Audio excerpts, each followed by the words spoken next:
Hi, everybody. This is Vanessa with Grow Opportunity. And today is going to be a really interesting day because we have an interview with Giovanni Richters. And he is another YouTuber that speaks a lot about finance, and he's an author. He has books about finance. So we're going to talk about investing for beginners. We're going to answer basic questions for beginners like you and me. And so we have a little bit of guidance, and then we can start following Giovanni and learn a lot. Giovanni, I want to thank you so much for joining us because the way I found you was searching on YouTube on I was searching for investing for beginners, for beginners and dummies, so I can learn from zero. And I found your videos really easy to understand. And I started following you and listening to all of the videos that you have because the way you explain and the things that you say really talk to me. As a beginner, I feel like it's very, very helpful. So thank you so much for being here. And definitely, Vanessa, thanks for having me on also. It's interesting how you found me because, as a small YouTuber, you know how hard it is to get views. So it's pretty interesting that the YouTube algorithm pushed my video and you were able to find it. Because if you're a small YouTuber, it's pretty much like you have to struggle to get views. But once you hit a certain point, you get more views, you get more subscribers, but it's still pretty interesting. And of course, Happy New Year also. Happy New It's Year. hopefully 2021 will be a lot better than 2020. 2020 was a strange year, but 2021, I actually sat down and created a list of things I want to accomplish, pretty much because I felt like 2020, we were kind of stagnant, and I don't want my 2020 to be the same as I don't want my 2021 to be the same as 2020. So that's why I created a list of things I want to accomplish pretty much. That's great because I do have a video about how to set goals. And one of the major things is to write it down. Because when you write down things, you make a plan. When you just think about it, it's just a dream. Did you already create that video or are you creating it now? No, I already created the video. It's on my Okay. playlist. It's how to set goals and achieve them. Okay, I gotta go back and watch that video then. Thank you. Thank you so much.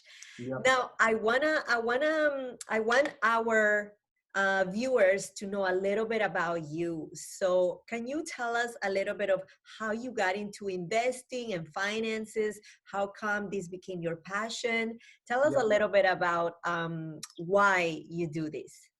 So I'm not from the US. So when I came to the US in 2005, I didn't know anything about finances in the US. So I didn't know anything about checking accounts, savings accounts. I was pretty much a blank slate. What I started doing, because I wanted to be more financially aware, so what I started doing is I went to my local library and I started reading the dummies books. The dummy books are the easiest ones to get into. And I started reading about personal finance for dummies, anything that had to do with finances. After a while, I skipped the dummy books and I went to other books about personal finance. But while I'm reading books about finance, there was always a section or a chapter on investing. So I read through it, but it didn't make too much sense to me back then. But the more I thought about it and what it could mean for my life, so of course, investing for your future, investing to create wealth, and investing so you don't have to work for the rest of your life. Yes. That's when I really started to get into investing a lot more. Okay. Yeah, actually, it's funny that you say the word dummies is really important because it's not an insult. It just means that the explanation is going to be from zero, as if you know nothing. And that's what I was searching too. I was searching for personal finance for beginners and dummies, investing for beginners and dummies. And that's how I came across your books. And I was really happy because they're so clear. So here I prepared just 5 questions for you. Vanessa, sorry for cutting you off. Yes. Thank you for letting me know that they were clear, because that's always been my intention when it comes to either talking about like investing in like writing it down or making a YouTube video about it, I always wanted it to be clear so that somebody that's not familiar with investing can get into it and not be intimidated by investing, because there's so much going on in the investing world. And if you're a beginner, you don't know where to start, pretty much. Yes. And if you're a beginner, people sometimes want to help you, but they throw terms at you that you're not familiar with. Yeah. The other day, my cousins, my brother and I were chatting in a group chat, and one of my cousins was asking very basic questions about investing, and my brother started answering things that nobody that is a beginner is really going to Wow. understand. So the Gotcha. conversation just didn't really serve the purpose. Yep. So this is one of the reasons why I also wanted to make this video, because I want the viewers from my channel to follow your channel, because I'm here to help people grow, and that helped me grow. Finding you is helping me grow. And I do have to say, I have already made a little bit of money with following the advice. Awesome. So Great. I'm very happy. And one of the very basic questions that I have for you is, do we have to be completely out of debt before we start investing, or should we start investing as we pay off our debt? What do you think is a good way to start? So everybody has a different answer to this question. My answer has always been you want to do both at the same time, and I'm going to tell you why, and you're going to understand why you want to do both. When it comes to investing, like I said, investing, depending on who you are, some people are able to just jump right in and start investing. Other people are a little bit more intimidating. But the thing when it comes to investing is you want to start as soon as possible, because you might make a couple of mistakes, and investing is something that you have to learn. So the more you invest, the more knowledge you gain, and the more comfortable you will become with investing in itself. So you don't want to be somebody who pays off debt and you're paying off your debt and now you're in your 50s, your debt is paid off, and now you're like, okay, now I can start investing. You're not going to know where to start. But if you're still in your 20s, 30s, 40s even, but you're paying off debt, but you're also starting to invest, you can start small and you can start investing, learn about the different terms, and it's going to be a lot easier because you're building up your wealth, but you're also building up your knowledge while you're investing. And it is something that takes time. It's not something that you start on Monday and by the time Wednesday hits you're like, okay, I know everything about investing. No, it takes time. It takes years, and everybody has their own investing style and their investing method. So one thing that I also always tell people that ask me is that it's good to experiment. It's good to see what type of investor you are, because some people might be more risky. So they might invest in, for example, a Tesla stock, which is a growth stock, which is a lot more volatile compared to somebody who is more reserved. They're more conservative with their investing. So Mhm. they might want to invest in bonds, for example. So definitely my answer to that is you have to do both. You have to do both. And it's one thing that you said right now. What if you pay your debt and you're done by the time you're 50 and you just start investing? Maybe you also don't even have the habit. Maybe once you get some money you want Exactly. to spend it and buy things. But if you start as soon as possible, that also builds a habit, right, of like Yeah. saving a little bit on the side to put it in there, so by the time you are 50 and plus, you already have a habit of investing, right? Exactly, because habits, especially the older you get, most of us start to get set in our ways. So that's why it's also better to start younger when it comes to investing. And you also, when you start younger, you have that much more time to build your wealth. So if Yes. you're, let's say, in your 20s or 30s and you're thinking about retiring in your 60s, you have like a 30-year or more time span when you're investing. But if you start in your 50s, it's still, yeah, you still have to invest, but you're gonna have to put in more to invest, and it's gonna be, you're still gonna have to go through that timeline, that investing timeline. Okay. Okay. So that's good to know. So everybody, the time to invest is now. Even if you are in debt, save a little bit on the side for investing. So the earlier, the better. Now, moving to the next question, and this is definitely for beginners. As far as stocks, what are the types of stocks? Like when I was and still learn, I hear things like growth, dividend, ETFs, bonds. So what is the basic terms for different kinds of stocks? So the basic one, like a stock is a piece of a company.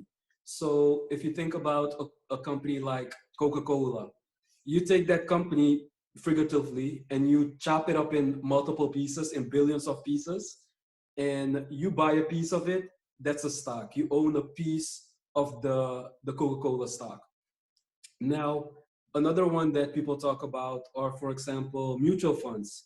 Mutual funds are a basket of stocks. So people that want to be diversified and they don't want to pick and choose individual stocks because they might think they're too risky to invest in, they Mhm. might think about buying a mutual fund. A mutual fund can be a combination of different stocks or even different stocks and bonds. Now, besides a mutual fund, you also have an index fund. An index fund is a fund that tracks its underlying asset. So for example, you have the S&P 500. I don't want to make it too complicated, but you have the S&P 500. The S&P 500 consists of the 500 biggest companies in the US. And if you invest in a S&P 500 index fund, you're automatically diversified because you have been investing in all those 500 companies. Okay. And then the one thing that, so a mutual fund and an index fund are similar if you think about it, but with a mutual fund, your expenses, your fees are usually a lot higher compared to an index fund. That's why Why? index funds are so, that's why index funds are so popular. But besides an index fund, you also have an ETF, which is similar to an index fund. The fees are a little bit different, and with an ETF is less expensive than an index fund to get into. And what else do you have? You also have bonds. Bonds is pretty much an IOU, but bond is not necessarily a stock. Okay. And I think those are like the main ones that people talk about. Of course, we can also talk about retirement accounts, the 401k, the Roth IRAs, the IRAs. But of Mhm. course, like I'm not a financial advisor, so always do your own research and talk to your financial planner. But when it comes to stocks, those are usually the ones that people talk about. The stock that you can buy, a mutual fund, an index fund, an ETF. So between index fund, ETF, and mutual fund, which are the most similar, why do some have higher fees than others? And why do people pick one over the other? So a mutual fund is managed by a brokerage firm or a company. So there is an actual person that's actually buying and selling the stocks in a mutual fund. And you're Okay. pretty much paying that person. That's where one of those fees comes in.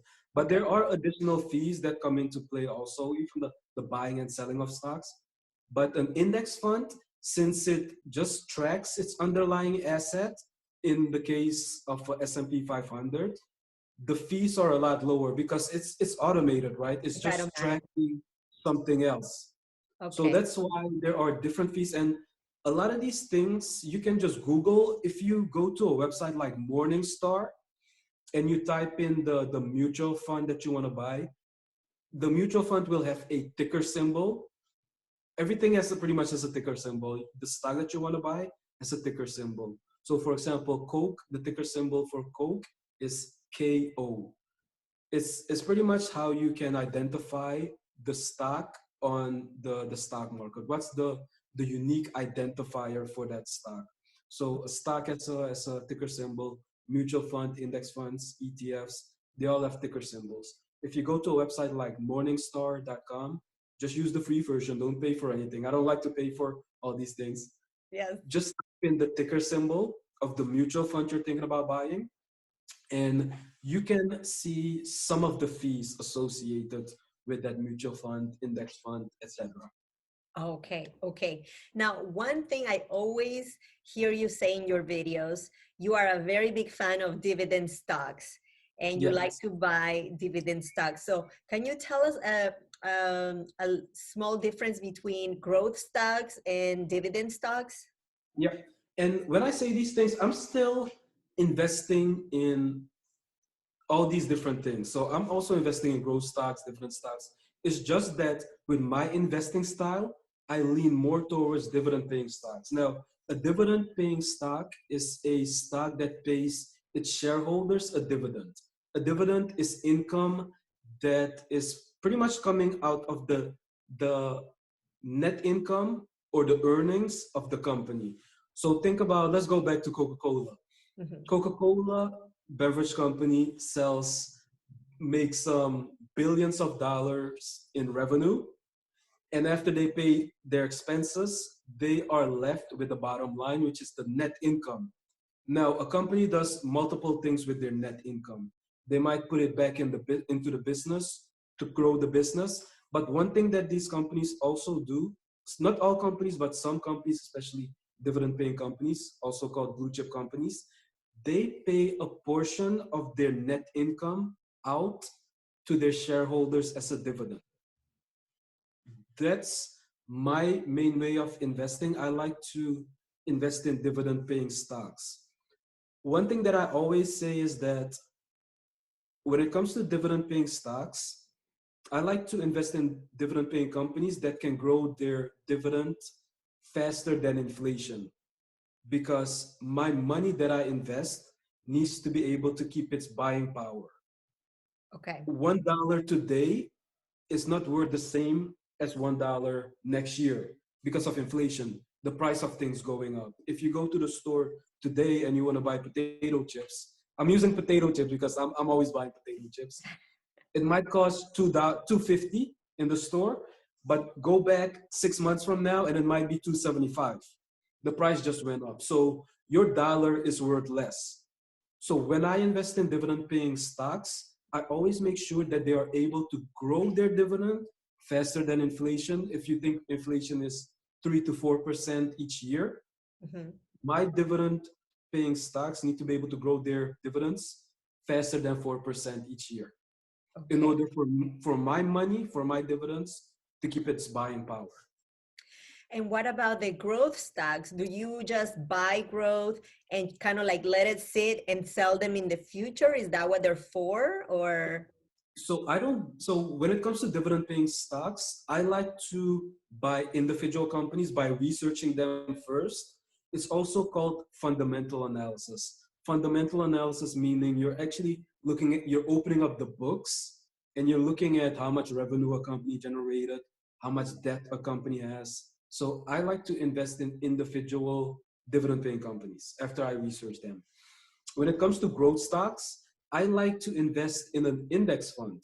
So I'm well diversified in multiple companies. And the one that I invest in, and I kind of recommend it also, is from Vanguard, called the FINX, the Vanguard Index Fund, the Vanguard S&P 500 Index Fund. That's okay. the one that I invest in when it comes to growth stocks and like all the other stocks. Some of those companies in the S&P 500, they do pay a dividend, but then I'm also invested in companies such as Tesla, Apple, Microsoft, just by investing in that index fund. So when it Okay. comes to growth, I like to invest in like an index fund, In a but then when it bundle. comes to dividend, and like I said, everybody has their own. You have to figure out what works best for you, because if you're a younger investor, you can take on a lot more risk. You might have money that you want to play around with. There are a lot of people. I get a lot of questions from younger investors that want to do day trading. They want to do forex trading because they went on the internet, they searched investing, and they saw ads pop up for Yes. day trading.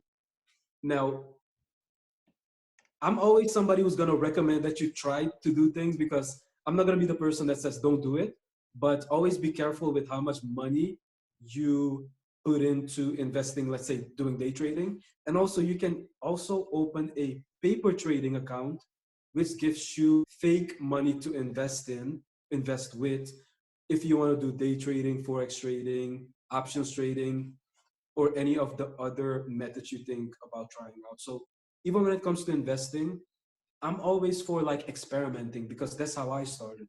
I didn't know about dividend investing or dividend stocks until like later on in my investing years.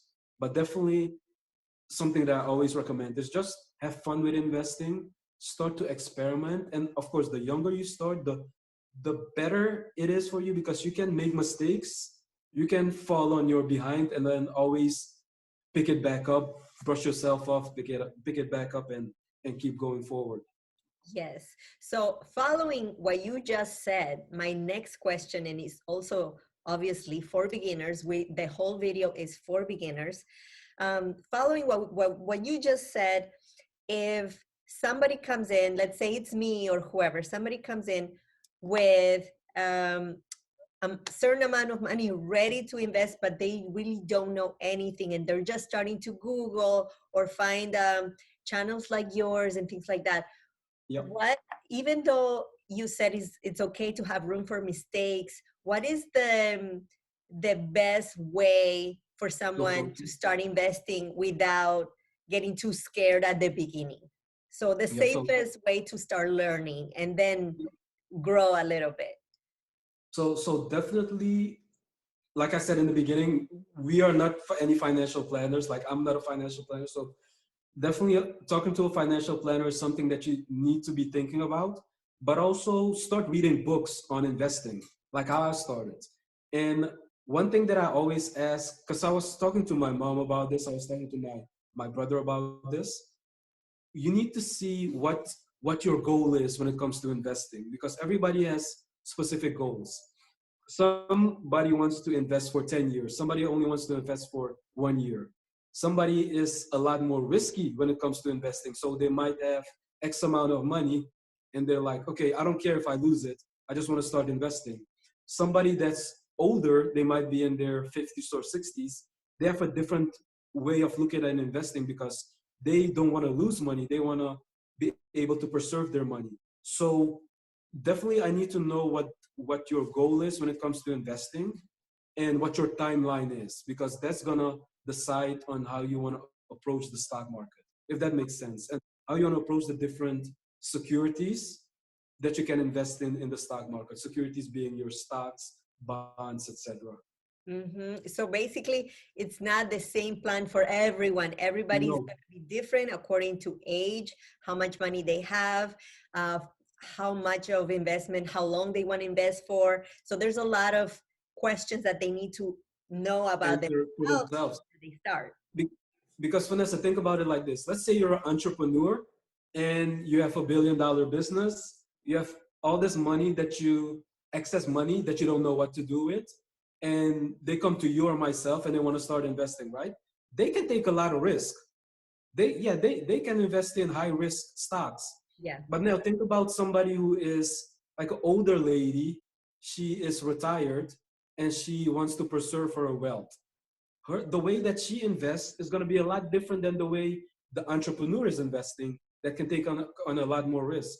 So it definitely starts with you, like what's your goal when it comes to investing, and what's your timeline. And these are things that you need to write down, of course. Okay. Okay. Now, my next question is, usually with different investing firms and different companies, um, how much money do you need to start investing? If you have never invested in your life and you want to start today, about how much should you have saved to start investing? You can start with $1 now, which is pretty interesting, because when I started investing, it's a lot cheaper now.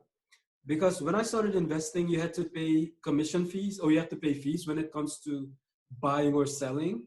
Nowadays, if you have an app like Robinhood, for example, you don't even pay any fees when it comes to buying or selling stocks. Mhm. And now you can buy fractional shares. So when I started investing, you had to buy the whole share. So let's say Coca-Cola is, I haven't checked recently, but let's say Coca-Cola is $40 and I wanted to buy one share in Coke. I had to spend $40 in order to start investing in Coke. Now you can buy a fraction of Coke. You can start with literally $1 and you'll get a fraction of Coke. Coke also happens to pay a dividend, so you'll also get a fraction of the dividend, which Oh, is wow. pretty interesting. So honestly, you don't have to have that much money to start investing. You can start with $1, $10, $50, $100, how much you're comfortable with. And that's the beauty about investing now, because it's so affordable and so accessible that yes, you can pay your debt while you're also learning how to invest. Best thing to do, and I always recommend this to my family, is to start investing small. Because when you start with a small amount of money, you are able to take on a little bit more risk and you're not too scared to start investing. Imagine if I have to start investing with $10, that's a lot easier to invest with $10 compared to if somebody gave me $1 million. I've never invested before and I just inherited $1 million. I'm gonna be way too scared to start investing $1 million. But if I started like a few years ago with like a buck, $10, it's a lot easier to get into. That is true. You know, in a couple of my videos, I say that I'm a huge fan of save 10% for investing. Yep. But the other day I was driving and I was listening to the success principles from Napoleon Hill, Yep. and he said the same thing. He said 10% pay yourself first, start investing. But then he said, but hey, if you don't have 10% or you don't have the habit of saving 10% for investing, that's okay. Go back down to 1%. Yep. Like you said, it's easy to invest $10. That way it's not gonna hurt until you build the habit. So Exactly. I And think it, it's such a great thing. and even if you think about it, $10 is not intimidating. That's like two coffees. That's like one coffee, depending on which coffee store you go to. Yes. So even if you start like with $10 a week or $10 a month, that's a lot easier to get into than let's say, oh, we have to invest $5,000. No, it's like you can get into it easier when you start with a small amount of money. And while you're investing, you're also learning the skills, the ropes. You're getting knowledge. You see how to buy and sell stuff. You see how your investment is actually performing, and hopefully you're also more interested in learning about the stocks, the index funds, the mutual funds that you're investing into, and that should give you a lot more confidence in order to increase the amount that you're investing on a weekly, monthly, bi-yearly, whatever basis. And now, one last question. This was not on the questions that I prepared, but I just thought of it right now because Yeah. we are going through the pandemic and the stock market has been going down and then go back up and everything. Even though we're going through COVID right now, is this still a good time to start investing? So, and that's the thing also. So that's an interesting question because it depends on your investing style. Oh, If you are, so for me, I'm a dividend investor, and I like I said, I only invest in companies that can grow their dividend income faster than inflation. For me, it's great because as a dividend investor, I like to invest in companies when they're selling at a discount because I can buy more of that stock. For example, let's say Coke is trading at $40. Let's say I have $400, right? And Coke is trading at $40. I can buy 10 shares in Coke. But let's say the COVID happened last year, and in March, mid-March, the stock of Coke dipped down to, let's say, $20. Now my $400 can buy 20 shares in Coke. If I had 10 shares, I get 10 dividend payments per quarter. But now that I have 20 shares, I get 20 dividend payments per quarter. So I'm actually making more money. so you take advantage of the As but that's the, market. but that's the thing. As a value investor, as a dividend investor, that's how I do it. Now, somebody who's a growth investor, they have a different mindset. they might not look at it like that. I had I was actually working in the office when the whole pandemic thing happened, and behind me there are some guys that were trading during work hours, and one of the guys, he lost so much money that he got like physically sick and he had to go home. Oh, wow. And like That must I have hurt. yeah, it hurt him because like he's more of a growth investor, so he invests for growth. But then when the stock market declines, it physically hurt him, emotionally probably also. But for me, since I'm a dividend investor, I'm like, oh, this is great because the stocks were expensive, but now that they're cheaper, I can buy all these high quality stocks at a discount. It's like me being a kid going to a candy store, and I see all the candy is off like 75%, 50% off candy. I'm like, great, I'm buying all the candy I can get. But yeah, a growth investor looks at it totally different. But if they wait, it will go back up for them, right? Or do they just really lose their money? So I can't predict the future. So I can't say what's going to happen or not. But on average, the stock market has gone up, of course. But we can never predict the future. We don't know what's going to happen in the future. Right, right. Or it can go back up, but throughout the years. So they would have to wait Exactly. years to get their money back. Because now, if you there's a website that I like to use. I might have to show you on my laptop. It's called FinFiz. So FINVIZ.com. I use that website. You have to navigate a little bit, but I look at the S&P 500, which represents those 500 companies in the US, of course, and Mhm. it shows me how the stock market overall is trending. And the last time it looked like we more than past the high points of, definitely we passed what happened in March, and we were at a high point. Even like Bitcoin, which is what I'm not investing in, I got a message today that Bitcoin was trading over 41,000. I haven't looked since, but like currently, like everything is looking like it's at a high point. Mhm. Don't know if it's gonna dip down, but currently everything that I'm looking at is trading at a like pretty expensive high point. Wow. Okay, we are learning so much today. This is amazing. And I wanted us to talk a little bit about your books. Tell Yeah. me, tell us a little bit about what your material is about. So the funny thing is, when I learned about dividend investing, I was following a couple of different blogs about dividend investing, and some of those guys wrote a book on like how they do dividend investing, and I learned from them how that's how I got started into dividend investing, by looking at what other dividend investors are doing, and especially also Warren Buffett. I learned a lot from reading his books. But after I learned how they did it, I also wanted to make it my own. I wanted to make it like, I'm not reinventing the wheel, but I'm making tweaks to how they were investing, and I made it my own. But I did not want to forget how I actually did my research and how I invest in dividend paying stocks. So that's how I actually ended up writing a book.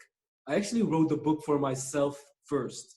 And Oh, then I wrote it for my family second, okay. because I wanted to teach my family how to invest. And then I wrote it for my friends third, because when I was working and we were talking about stocks and investing, people would always ask me about, okay, what kind of stocks do you buy? How do you start investing? And it's not something that you can talk about in like a 2-minute conversation. So that's the funny thing about like the history of like my first book. Like I wrote it for myself first because I wanted to remember the methods that I used. Then I wrote it for my family, and then for like my friends and everybody else. But And when what it is the comes name of your book? so to me, the best one that you can read is Smart Investors Keep It Simple. And of course, if you Google my name, if you go to Amazon, you'll find it. Mhm. But my better selling book, and you probably found me through that book, is stock market investing for beginners and dummies. Yes, that's the very first thing that I saw from you.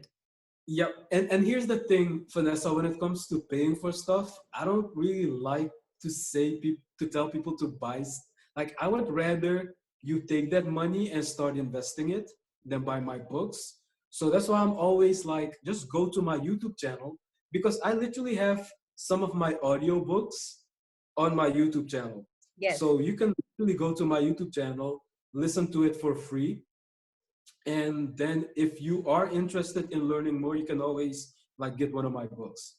But yeah, honestly, just go to my YouTube channel and listen to it for free. I still monetize it, so I make a little bit of money, but that's what I would recommend, because I don't want to be another guy that's on YouTube talking about, okay, buy my stuff, buy my stuff. No, just go to my YouTube channel, listen to a couple of videos if you like it. And one thing that I always recommend is, don't only listen to what I say, also listen to what other people say, read other books, get educated, get knowledgeable, and just don't like focus on like listening to like one YouTuber, for example. Yes, no, I definitely, I want to say two things. One, I think you speak out of true passion and like true heart to help other people, because yes, you are selling your book on Amazon, and the people that will go through Amazon and see it, they will buy it. You also monetize it in other ways, but then you Yep. also offer it for free because your true intention is for people to grow. Like you said, it started with family, started with friends, and then you want people to grow, and they will see value. Like, for example, I saw value in what you teach, and now I'm like, my viewers need to see you too. They need to follow you, they need to go to your channel, and that's how the word is going to spread, because people are going to appreciate. And here's the thing, Vanessa, when I wrote the book, I have people, it doesn't happen often, but I have people that reach out to me through Instagram. I met, I haven't met him in person, but I met a guy from Florida. He moved to Vegas for work, but I'm in constant contact with him. He bought my book. He implemented those. He bought my book, read it, and he started investing in dividend paying stocks. He makes more in dividend income than I do. That's And amazing. I talk to him. I talk to him frequently. I send him a message on Instagram. If hopefully if everything comes down a little bit with what's going on now, I'm gonna go visit him in Las Vegas. I'll probably do an interview with him. When I get feedback about how my book has changed people, or even my videos, that means more to me than the money itself. When I get reviews on my book, that means a lot to me. Growing up, nobody told me about what it takes to get wealthy, what it takes to get wealthy and even pass your wealth down. So when I can give that information to other people and they actually implement it and it changes their life, that to me is worth more than a couple of bucks that you get from selling a book. And you know, it's funny that you say that, because this is so true. There are so many things that they don't teach us in school. They give us classes Mhm. about math, geography, history, but nobody teaches us how to pay taxes, how to invest, and also, which is my channel, how to grow as a person. A lot of Yep. times it's all about, geometry and grammar, but it's not Yep. about how to go out to the world and learn how to live and grow and make your money and be successful. So a lot of people are lucky that they have parents that have known how to do it and they teach their children. But a lot of us who grew up middle class or just regular people, our parents went to work all day, came back Yep. home, want to relax with their kids, and that's it. So And like we talked, Vanessa, like we're not from the US. So we come to the US and like nobody tells us these things. yes. So to be able to give out this, and especially in the world that we live in right now, the like information is available to you at barely no cost or for free. Yeah. And like you need to take advantage of that. Now you have to be careful with information overload, but in the information world that we live in now, we have all this information that our parents, our grandparents, our forefathers never had. They never knew about this stuff. But now we actually can relay this information, and we can actually like talk about that stuff, and even jump on a video chat and talk about this stuff. Yes, yes, which I really appreciate, Giovanni. Thank you so much for your time. Thank you for sharing your knowledge with us. And I will put his link down below. So when you want to follow him, just go ahead and click on the link, and that will give you access to his book and to all the videos that he has done for his channel. And thank you again so much. And I hope that in the future, maybe we can do another video Okay. speaking a little bit about more of stocks in detail. And, you know, now that people have learned a little bit now for beginners, maybe another time we could go and do something a little bit farther. Yep. And definitely, Vanessa, thanks for reaching out to me, because you reached out to me through my YouTube channel and then Yeah. also through Instagram. And to me, there's the biggest compliment I can get is from a fellow YouTuber. I'm a That always, fan. yeah, when a fellow YouTuber sends me something, that's because, Vanessa, you know how hard it is to make these YouTube videos and how long it takes. It's like you're working so much on it and you might only get a couple of views. Yes. So when a fellow YouTuber can see how much work and effort you're putting into it, it always means a lot to me. And you're great with creating those videos because you can sit in front of a camera and just talk. Like me, I have to talk and then I make mistakes, so I have to edit my videos. But you can sit in front of the camera and just talk, which is like a skill. Oh, So thank definitely you like, so much. definitely thanks out for reaching out to me. And yeah, we can definitely do this again. Let me just know, you got my information. We can always jump on a quick chat and we can always do one of these. Absolutely, absolutely. I appreciate it. I am so glad that we met through YouTube, which is so funny because you are in Kansas City, I am in Washington, D.C., and here Yeah, we are making new friends. So, exactly. and friends that help you succeed, friends that help you grow and motivate you, because you have really, really motivated me. If I have to be honest, because I was searching for investing for beginners, I had some money that I did not know how to invest. And because Wow. of you, it's already growing. And I started following you not that long ago. And I already see, every time I jump on the computer, I already see my growth. And you have inspired me to do other audiobooks and to inform myself in different ways. Like you said, like inform yourself Yeah, in many other platforms. And that started because I listened to your book. that's So awesome. That yes. that is awesome. And one thing that we did not talk about, Vanessa, is where do you buy your stock? So which platform do you use? Because I use a couple of different ones. So for the viewers, if they want to start investing, which platform do you use? Do you use Robinhood? Do you use Ally? Which ones are you using at the moment? So when I first started and I had no accounts anywhere, I went on a website called Nerd Wallet and I Yeah, started another one. comparing. And I started comparing and I picked Fidelity Oh, okay. because I know. yeah, because Fidelity now it's also free. They used to charge, but now it's free. It has Exactly. no minimum, so you can also start with $10. Um, and when I started playing with the website, I found that it was very user friendly, and I Yeah. am not a tech person. Giovanni will tell you, even to set up the meeting, I had to figure it out. And when I use the website from Fidelity, I know how to trade, I know how to invest. I can see, I can read how the stocks are doing, how much they pay for dividends. They even tell you if it's a good short investment, medium or Mhm. long term. And I find it very easy to understand. Also, they offer everything that the others offer. You know, you can put it on your retirement account, you can have it as savings account, you can use it as checking account. Like it Yeah. has everything and it's free. So I chose Fidelity because I read all the reviews, and for 2020 it was on the top. Gotcha. Yeah. Yeah, Fidelity, they offer that. So I'm in Fidelity also through my work. But so a couple of others that are pretty popular, especially Robinhood is popular with the younger crowd. Yeah. Robinhood, Webull, TD Ameritrade, E-Trade, those are Ally. I'm actually with Ally. Those are some, but it's honestly, it's easy to just Google this stuff and get some recommendations. But those are some that you can take a look at.